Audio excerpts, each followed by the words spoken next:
Okay, yeah. So, we're going to divide our talk today. Sorry for the technical difficulties. But we're going to divide into two partial talks. I'm going to go for about 13 or 14 slides, just introducing everyone into some NIH opportunities that are here at Vanderbilt.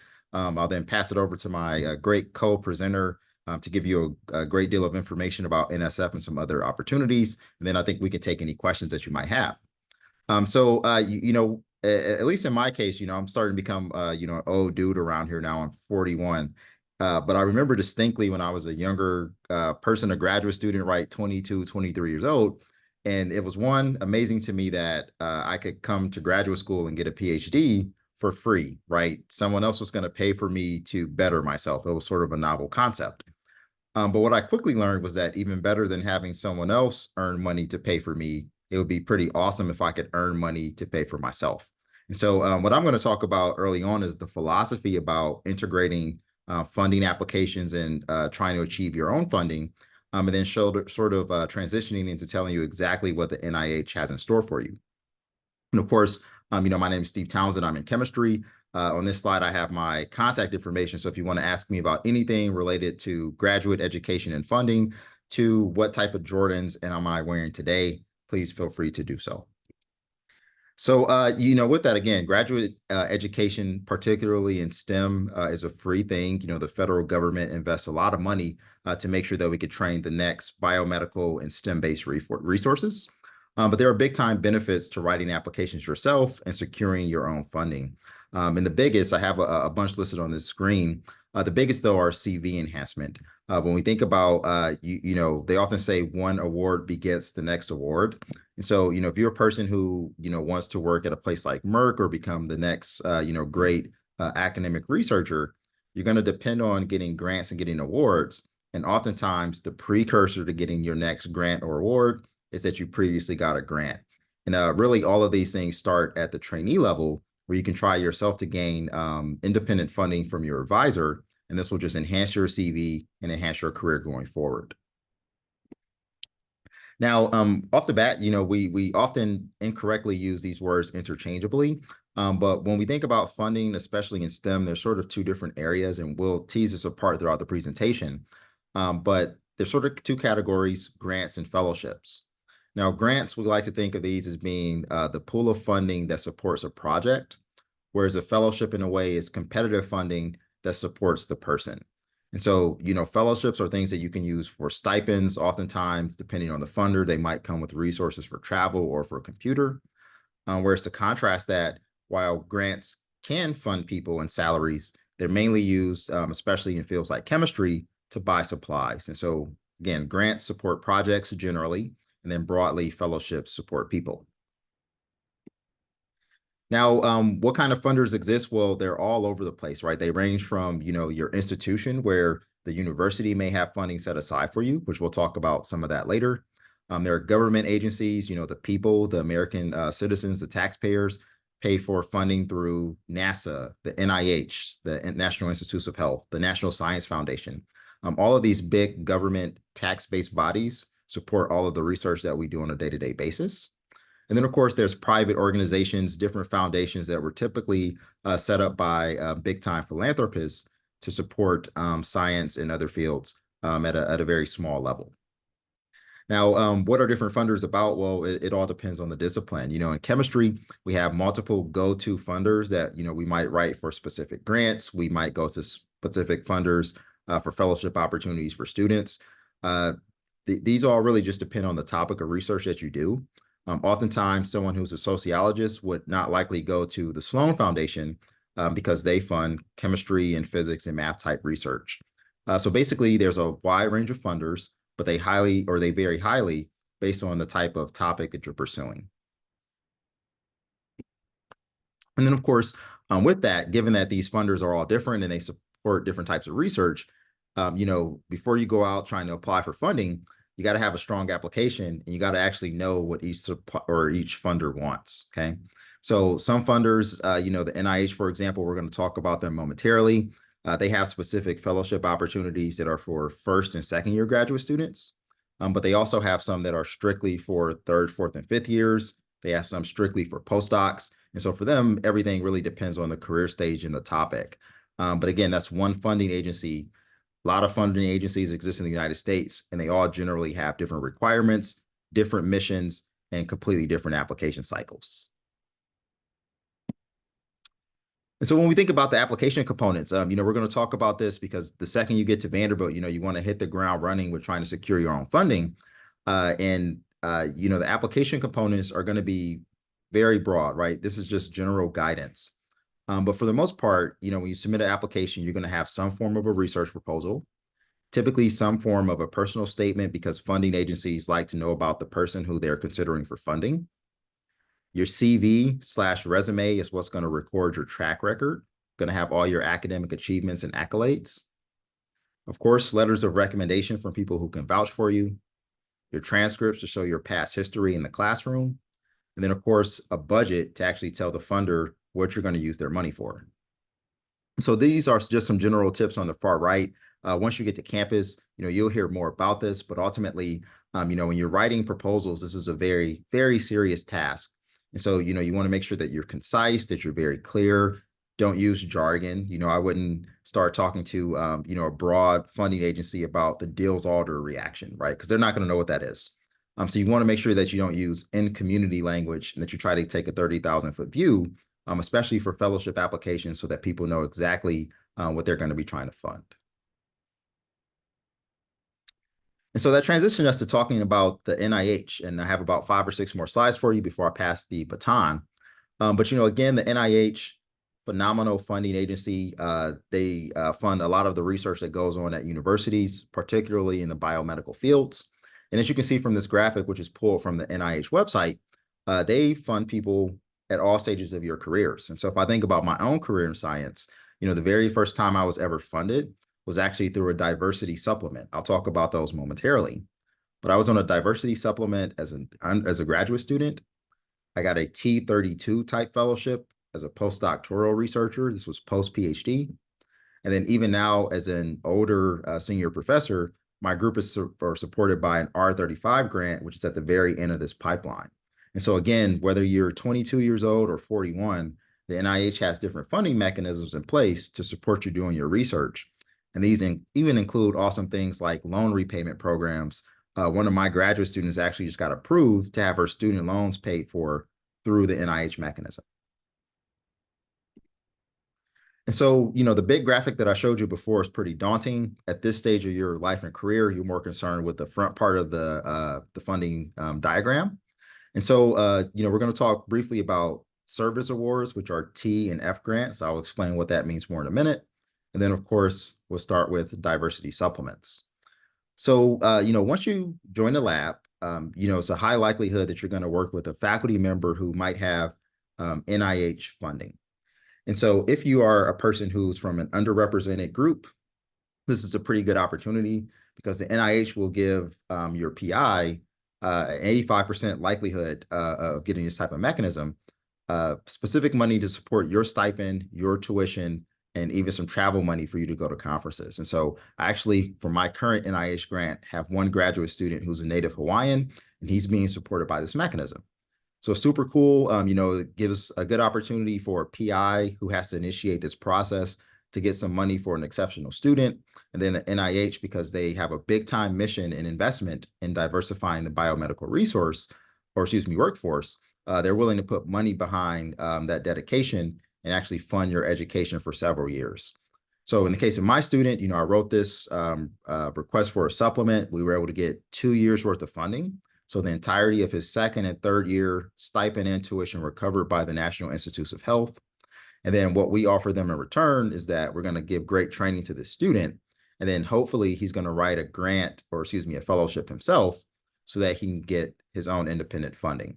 Okay, so that's usually how the pipeline works. Now, that independent funding that he might want to apply for usually will come in the form of 2 different areas. And so Ruth Kirstein is a world famous biomedical researcher. She was an MD who worked for many years at the NIH. And they decided to name their fellowship program after her because she was so impactful when it came to mentoring trainees.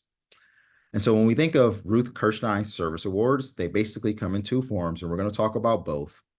The first are institutional training grants.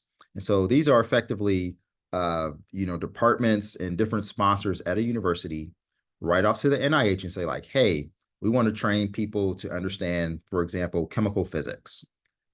If you get this grant supported, the NIH then gives the university a pot of money to support multiple students to research under that topic. And so I'll show you some specific examples what that looks like here at Vanderbilt, because we have tons of these training grants and they're great opportunities for trainees to, again, have funding that's independent from the lab head, but to also just be able to enrich themselves in a topic and better themselves so that they can ultimately have a great career. Now, in contrast to institutional training grants, which in that case, a professor is applying for a bigger pot of money and then they distribute it to students in-house, you also can go outside of the university and go directly to the NIH yourself. So in this case, these are individual fellowships. We call them F series, right? So just F for fellowship. And this means that the student is going to actually initiate the process of applying directly to the NIH in a competitive format to get funding for their education. Now, for training grants, these are usually targeted at younger students, so typically pre-PhD candidates. So usually that just means you're a first or second year graduate student. For fellowships, you traditionally are going to be a third, fourth, or fifth year graduate student because one of the prerequisites is that you're actually already a PhD candidate, and that doesn't happen until about year 2 or 3 of your PhD. Okay, so again, training grants, something that's NIH money that's given to the university for students. Individual fellowships, students apply outward to the NIH themselves. Now, some of the common features, again, of these awards, again, they're phenomenal. They support trainees, they pay your stipend, tuition and fees, give you allowances for things like computers, books, travel expenses. Really, they just sort of try to make it where all aspects of your training are going to be somewhat covered by the funding. So that way, this takes complete burden off of the trainee, and you can focus 100% of your time on just outstanding research and bettering yourself as a scientist. And so I just gave this really nice sort of slide here to show you the difference between what a training grant might look like, again, with a formal definition compared to an individual fellowship that you get yourself, okay? And then, of course, that gets us to, my very last slide, where it's just talking about some training grants here at Vanderbilt. Vanderbilt, at least from the website, our biomedical research website that houses all of our training grants, we have scores of these things. I think close to 35 or 40 individual training grants from the list that I was pulling from. And basically, this shows you what this kind of looks like. So in my case, I am the person who's taking over the Vanderbilt Chemical Biology Interface Training Grant. So I'm going to be the head of that program starting in a few years. For that, we write off to the NIH. They gave us back a pot of money, and we're able to support 5 different pre-doctoral students. So these are first, second, or third year students before they are PhD candidates, just so they can do outstanding research and then get across that PhD candidacy line. There are, of course, smaller programs on campus, and there are also much bigger programs. So good example is that Vanderbilt has the interdisciplinary training program in Alzheimer's disease. In this case, this program supports 5 pre-doctoral students. So these are grad students, but they also support some postdoctoral fellowships. And so these are people who are actually past the PhD point and are now training likely for a faculty position. So again, lots of opportunities at Vanderbilt for funding. Would love to talk to you more about training grants or any of the other fellowships. But for now, I'll pass the torch.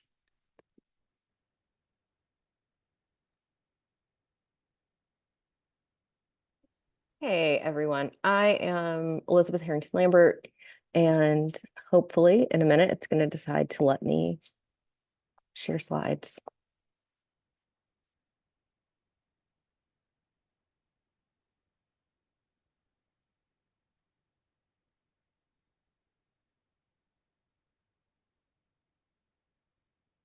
Okay, there we go.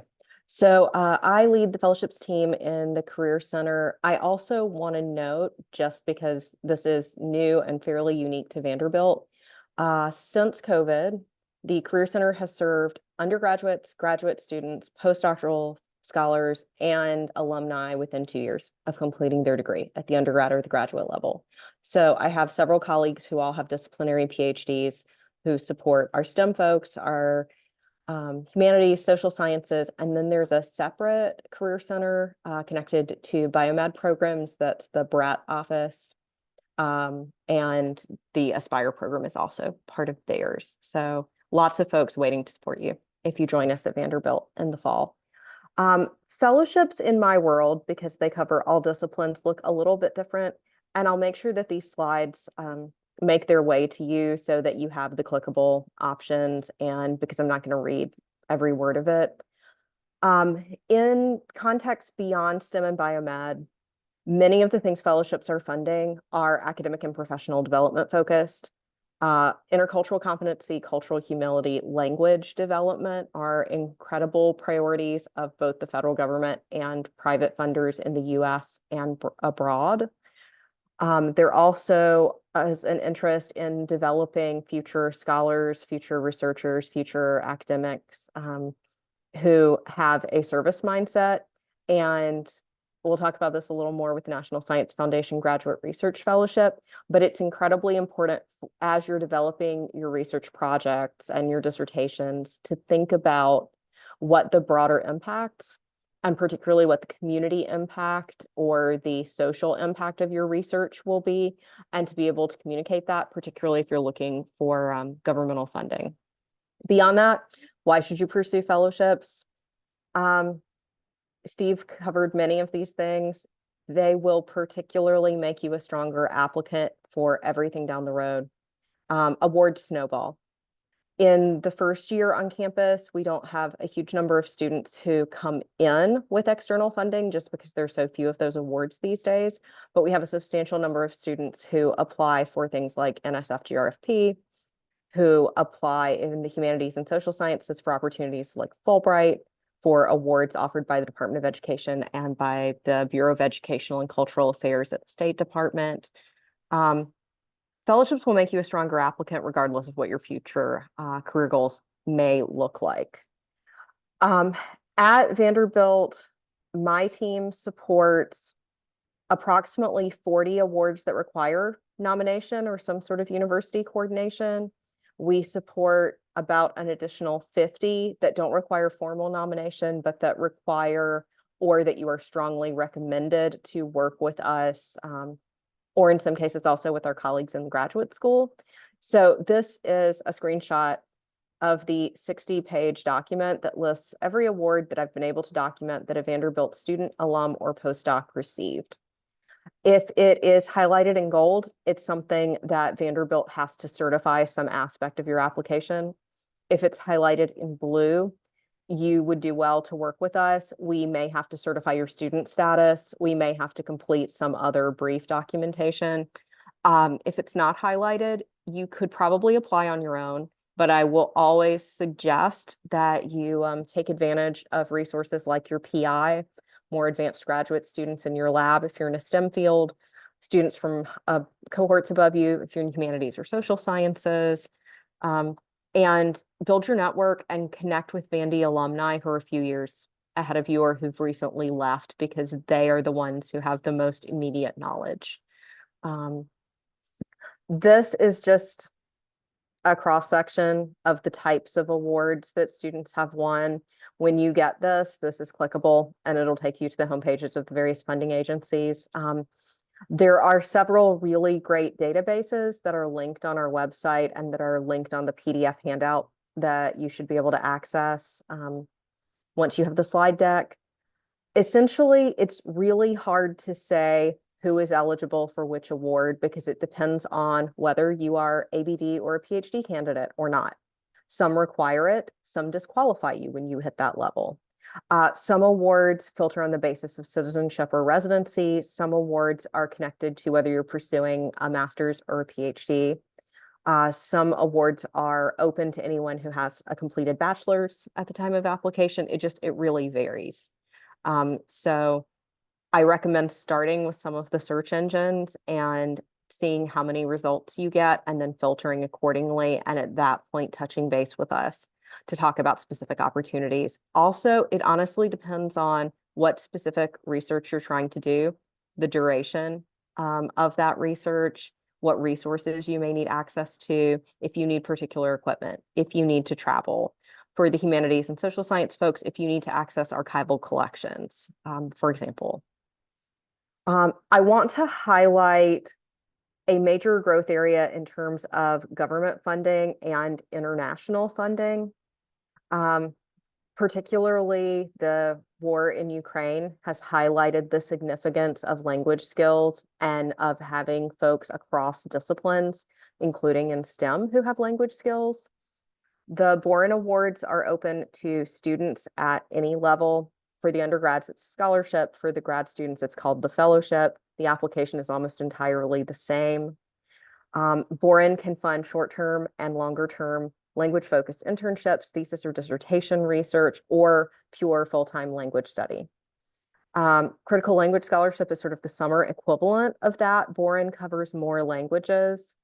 Keep in mind, these can be excellent opportunities for you to engage in an exchange with a lab that your PI may be partnering with at Vanderbilt. It can also give you an opportunity to gain exposure to new technologies, to new techniques, or to forge stronger connections that potentially lead to a postdoc. On the fellowship's website, you'll find a breakdown for the awards that require nomination of when things are due, what pre-steps you need to take. We're happy to talk you through this. Once you're enrolled at Vanderbilt, we have weekly sessions during the fall and spring that are called Exploring Fellowships that are essentially drop-ins. We tend to hold our one-on-one appointments to talk about research-specific questions, to review drafts, to do mock interviews, practice interviews, to review videos that some of the awards are now requesting, like a 90-second introduce yourself or show us how you do something has become a common application component during COVID. I think they want to see how effectively you can communicate orally, but I also think they want to see how effective you might be as a teacher. And so, teach us how to do something, show us why this thing in your lab or in your research matters. I'm mentioning Fulbright because if you do enroll this fall, and if you're particularly interested in adding an international component to your research, your study, or for those of you who may be in education-related fields who might want some experience teaching abroad, the Fulbright deadline is in the first couple of weeks of the semester, so it's incredibly important to start now. The application will open next week on April 2nd. Fulbright is the largest award for students who hold a bachelor's degree. So you're eligible for the Fulbright student program from the time you finish your bachelor's until you hold a PhD. Some of the Fulbright student program awards also will fund postdoctoral study, but Fulbright's a big umbrella. There are a number of other Fulbright programs. You'll notice on the grad school website, Fulbright Hays specifically funds doctoral dissertation research abroad. There are teacher programs. There are short-term and long-term scholar programs. It's open to almost any discipline. They also welcome creative arts and interdisciplinary projects. It's 140 plus countries, and each country sets specific preferences and guidelines that may vary a bit from year to year.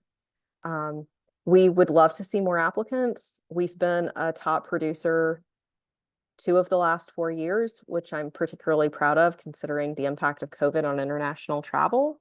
One of the primary reasons we highlight Fulbright alumni and alumni of Boren and a couple of the other awards get federal non-competitive hiring eligibility after you finish your graduate studies, which opens the door to, for example, national laboratories and positions with cabinet level and other government agencies, which is a great advantage of fellowships. Most doctoral students and some master students are applying for the research award, which is a choose your own adventure opportunity. The important thing about Fulbright, you can only apply to 1 award per year / per season, which in most cases means only 1 host country per year. However, there are a huge number of additional awards that are on that very large PDF that you can access on our website. And we're happy to help you figure out what your potential plan B, C, D might look like. For those of you at the master's level, I'll also mention Fulbright Study Awards usually lead to a graduate degree. They do not always, but we've had several recent recipients who went and completed, for example, a one-year environmental engineering program in Singapore and came back to complete her PhD at Vanderbilt. So there are definitely opportunities to integrate your study if that's of interest. There also are a huge number of opportunities to teach English abroad. And for those of you who are international students, it depends on your country of origin, and your citizenship, particularly if you may have citizenship in multiple countries. But there are also Fulbright agencies in 49 other countries, and then the State Department partners with the governments of another 100 roughly countries. So we can talk about those opportunities. If you might be interested in applying for Fulbright or NSF, which I'll get to in just a minute, you should touch base with us as soon as you commit to Vanderbilt. And I will also note, if you do not commit to Vanderbilt and you're thinking about these awards in the fall, the deadlines come up really, really quickly. They're in September or October, depending on the specific award and discipline. So you need to be in touch with your potential PIs if you want to apply this fall. And in the case of NSF in particular, I really strongly recommend you apply in your first year of a graduate program. Eligibility, if you hold a master's already, can be a little complicated, but I can talk you through that, or my colleagues in the graduate school can help you figure out the best time to apply and any logistics. We provide really substantial support at Vanderbilt. We have a pre-application deadline for students who are already on campus of May 1st, just to give us the sense that you're planning to apply. We put you into peer review groups. We have the advantage of having a writing center on campus called the Writing Studio that has, I believe it's 6 disciplinary PhDs at this point, and a number of doctoral students who can provide one-on-one and group mentoring and resources and support. Several of them are NSF grantees. Several of them are Fulbright alumni. They have a lot of lived experience with these awards, and they're happy to help you avoid potential missteps and work smarter, not harder. We then, for Fulbright, conduct campus interviews in the fall. For any of the awards with interviews, our goal is not to knock students out of competition. Our goal is to make sure you submit the strongest possible application on behalf of Vanderbilt. And that means we want to provide constructive feedback, we want to provide mentorship, and we want to get faculty and alumni who have knowledge of your subject area, but who aren't directly working in your lab, on your team, or who may not have taught you in multiple classes involved, because we want feedback from folks who have no experience directly with you, and so they can match the perspective of a reviewer. Beyond that, we will provide as much support as we can. The sooner that you reach out, the better. Brightspace is Vanderbilt's version of, it may be Blackboard, it may be Canva, it could be Moodle at your undergraduate or previous institutions. We have a Brightspace course. You have to have a Vanderbilt login in order to access it, but we can also share additional documents through Box or Google. NSF GRFP is a really fantastic opportunity that, in brief, if you're not aware, provides 3 years of funding for folks in most STEM, not clinical, and most social science fields. We work with the Graduate Leadership Institute, with faculty across campuses, in particular with some of the administration of the Vanderbilt School of Engineering, because they have several folks who have served as long-term NSF reviewers. I serve as an NSF reviewer in social sciences. I have colleagues who review in biochem, and environmental sciences.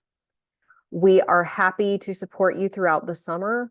Once you get to campus, starting the week of Labor Day, we have a workshop on that Tuesday with the Writing Studio to help you get going on transitioning any previous applications or your graduate school application from Vanderbilt into an NSF. We then have weekly drop-ins. We do peer review groups. We provide a lot of resources, including successful application archives, connections to alumni in related fields and disciplines. We're here to help you, and we're here to make sure you submit the strongest applications on behalf of Vanderbilt. And NSF is great because you get 3 years of funding that can be used within 5 years. So you have the opportunity to use, for example, 2 years of NSF funding and to not have to touch whatever your internal funding package may have been, which may mean you get to focus full-time on research instead of having to also serve as a teaching assistant or a solo instructor, depending on the department that you may be in. We provide a huge number of resources throughout your fellowship journey, from thinking about what potential opportunities might look like and awards that might be a good fit depending on where you are in your academic career. We offer feedback throughout the process. We partner with lots of folks on campus. We also offer feedback on letters of reference, and we can help your faculty. And in some cases, they also will want a leadership or a service letter. That's increasingly becoming a component of the interdisciplinary awards. They want to see that you're a well-rounded or a three-dimensional human. We provide lots of things that are linked here. And, we genuinely want to see you be successful in pursuing internal and external awards, because it's going to benefit you in the long term, and it also reflects positively on Vanderbilt. Here's my LinkedIn link, my email address. If you have general fellowships questions, I recommend kicking them to the fellowships group account, fellowships@vanderbilt.edu, because there are multiple people following that account, and they're going to be able to respond more quickly. And also that way we can sometimes steer you to the staff member or the grad assistant who's the best fit, depending on what your question might be. And I think at that point, Steve, do we want to open it up for questions? Yeah, I think that's a great idea.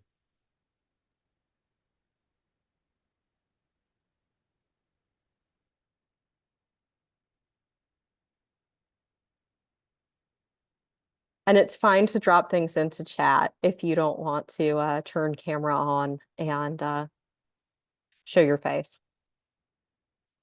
So I think I can, I'll get the ball rolling with just like one common question that occurs every year from every student that comes into my lab about NSF.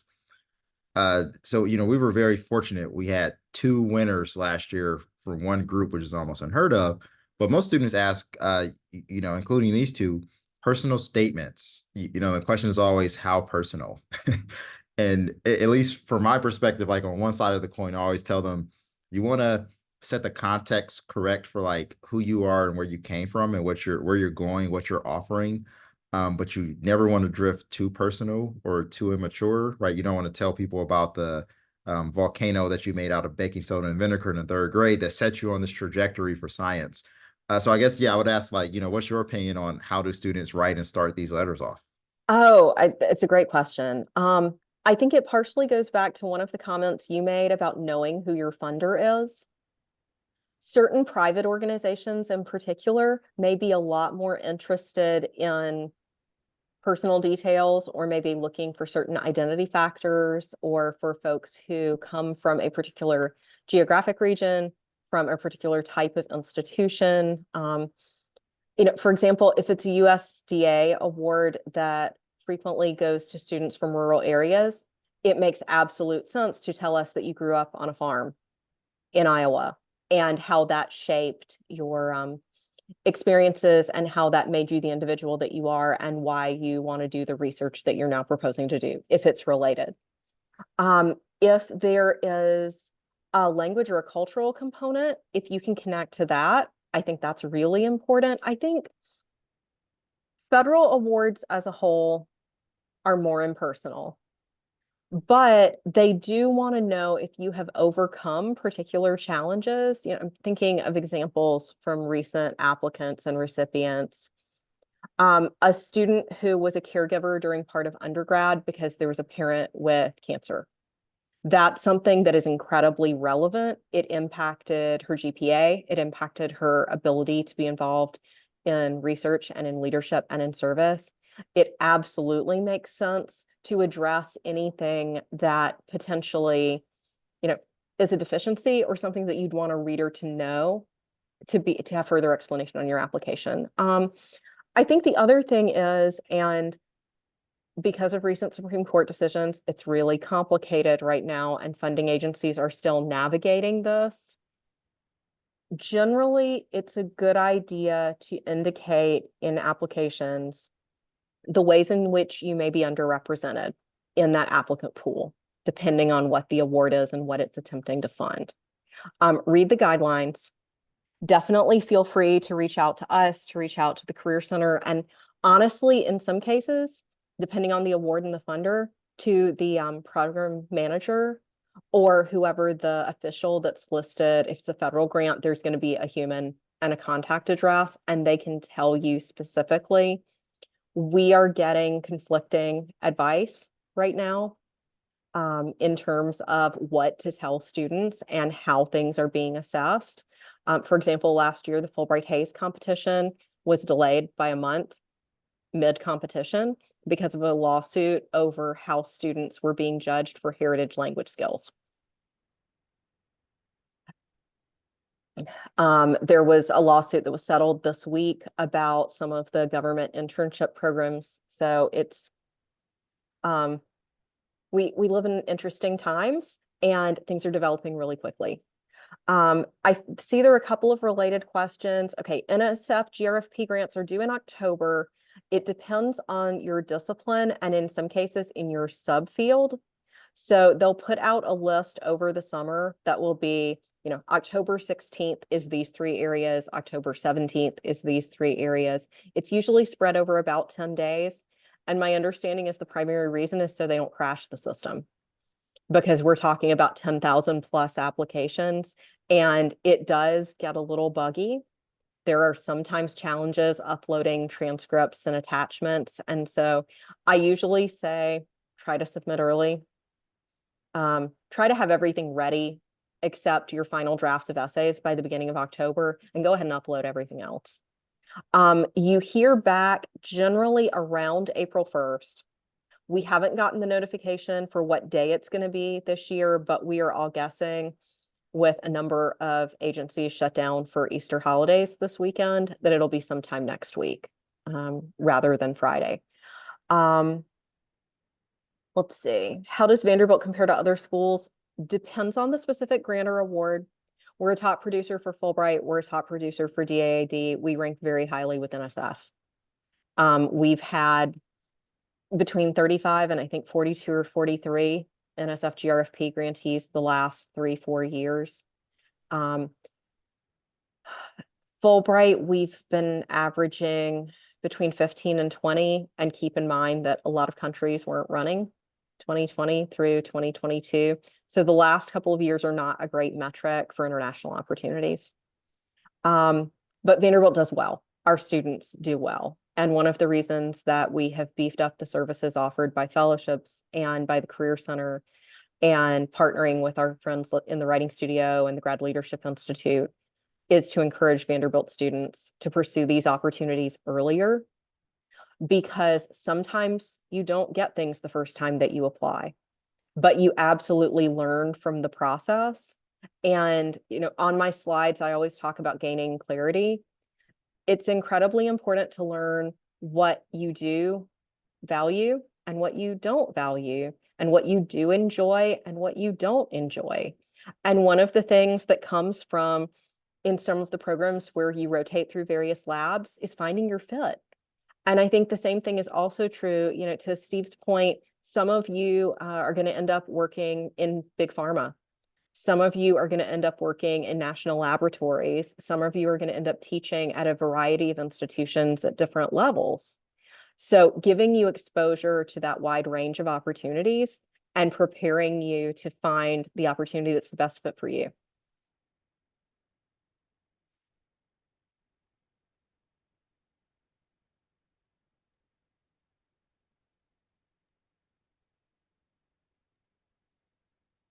How many students start their first year with fellowships, percentage wise, or what fields usually does that happen in, if it happens? That is a really great question. We have incoming students with NSF every year. I don't know the exact number. Honestly, that would Irene would probably know, Caitlin might. Because you're eligible for NSF GRFP as a senior, as someone who's not currently enrolled, if you take a gap year or multiple gap years, as a first year master's student, or as a first or second year PhD student, it's kind of hard to say for sure how many of them are coming in with it versus how many of them are getting it at the end of their first year. Mhm. F grants, Steve, I'm trying to think. There aren't as many things that I can think of that are external that people are coming in with. It's more that you'd apply in year 1 or year 2. Yeah, and I think you hit on a good point. So if I take if anyone's a junior and you want to apply for the NSF GRFP as a senior, that's a great move. If you apply as a senior and you get it, phenomenal, you start with one. So 2 years ago, we had a class of 25 in chemistry, and 3 students had it because they wanted it as a senior. Now, if you get here and you say, okay, well, I can shoot my shot, I can do it as a first year or second year. Every field is different, but we tend to recommend students not apply in your first year because now you have an empty CV from graduate school. You're more likely to be successful as a second year once you've accomplished something, right, and can write on your CV. And so of our second years, another 3 of them out of that cohort got NSFs while they were here. So that ends, ultimately, as they approach their candidacy exams, 6 out of 25 would have secured NSF funding. None would have gotten F funding from NIH because they're not eligible yet. But we will hope that some of them will be eligible as they go forward and can put together a strong application. So yeah, so usually, maybe 25% of our class will come in with some form of money, mainly NSF. And then, I've had a student who had money from the Gates Foundation. Mm-hmm. So, Bill Gates, they will fund for my former student, Dr. Johnny Nguyen. They funded 10 years of his education, right? All of undergrad, all of grad school, and they even converted some over for a postdoc. So there's some great agencies out there that are willing to help. Mhm.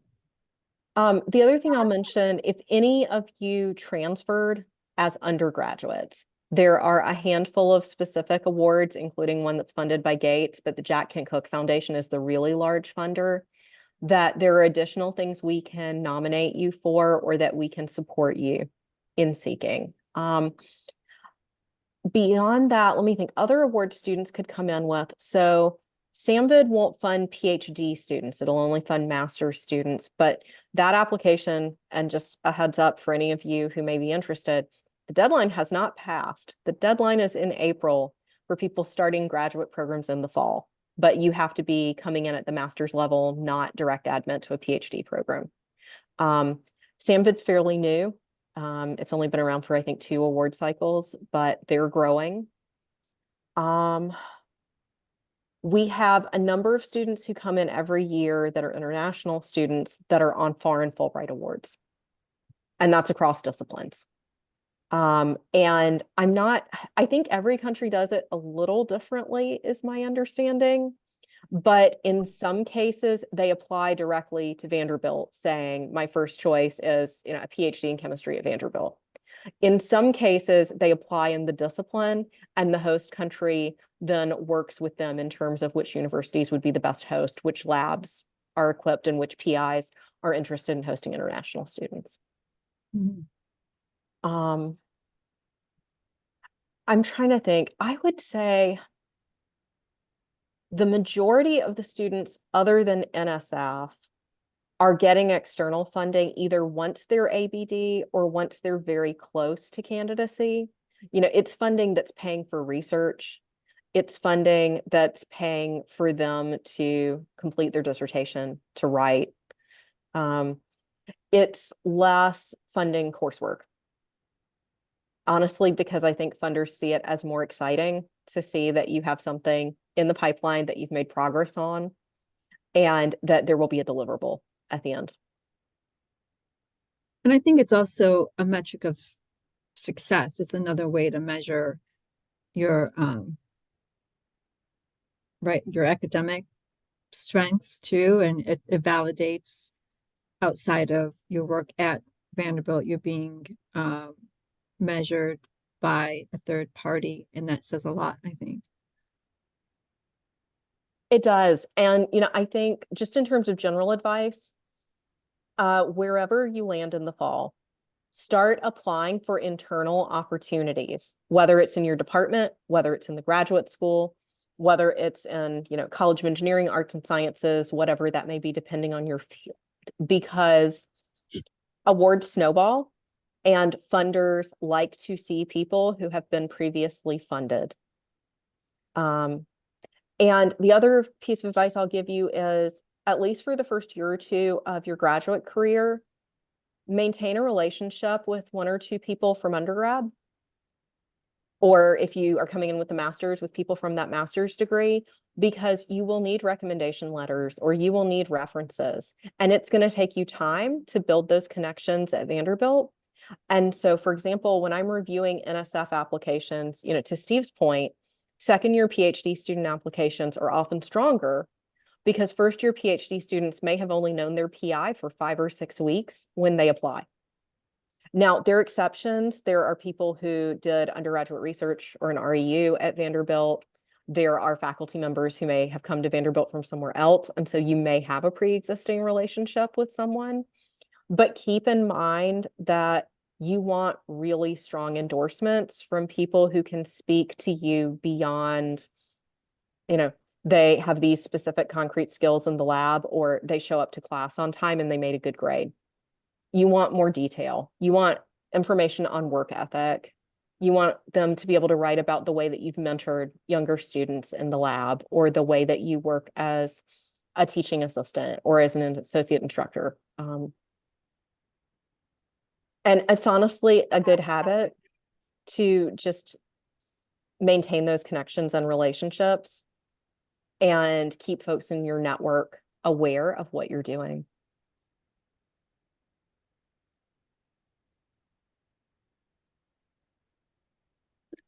Right. I think we are at time. I want to thank both of you for hosting this session. I think it's really important, valuable information. And again, no matter where any of you land, we hope that you find this information helpful and that you use it, because we want to see you guys do very well and take advantage of these opportunities, because it's really important that research gets done. Period. That's all I have to say. But again, and the recording will be available on the website. You will be receiving an email with this information along with the slide deck when we receive it. So give us a few days and we will have that available. But thanks again.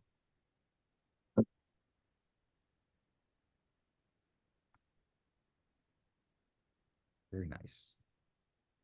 I wish stuff like this existed when I was in undergrad, but there was no Zoom. There was Facebook for like 6 months. So Yeah. I definitely didn't have that even. We still had the modem that you had to dial in. No, we were super excited that we had just gotten T3. So we did have high speed. yeah. Well, I definitely showed my age. I mean, it also